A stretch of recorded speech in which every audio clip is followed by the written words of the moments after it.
When I was 18 months old, there was a brain tumor that was discovered. And when I was 3 years old, my parents decided that it was time to do the surgery.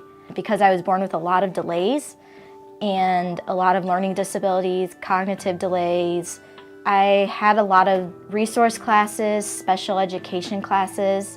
I was pulled out of the classroom many times to go over science, every subject, social studies, English. Children would call me teacher's pet. They'd make fun of me for getting certain amounts of attention. I was called Four Eyes for having glasses. I'd sit there, try to learn, and I'd be like the only one being like, I don't get it. And then everybody else would be like, oh. I'm like, I'm sorry, I want to learn, I want to get it, I want to pass.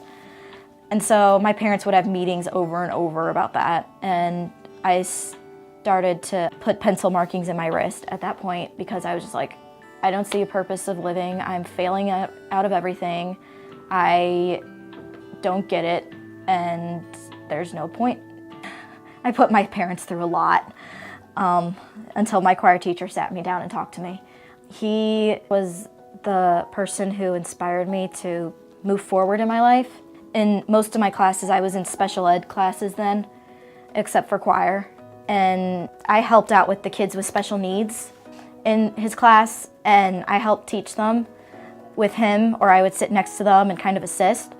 And with every choir song we sang, he always found some sort of way to have an emotional attachment, to explain to us about it. And I really look at that with music now. And I went into the special ed classrooms every time I had a chance during my free time, and I would read to them, do activities with them. I would bring all my instruments around, and we'd all just sit in a circle and just jam out with my instruments, and I'd teach them songs and some hand movements with them, sign language, and incorporate what I learned from the choir teacher in with these kids, so they could do that in their everyday lives by strengthening their voice, strengthening their speech. One day, after a class left, my choir teacher asked me, "Where are you going to college?" And I'm like, I'm not doing anything.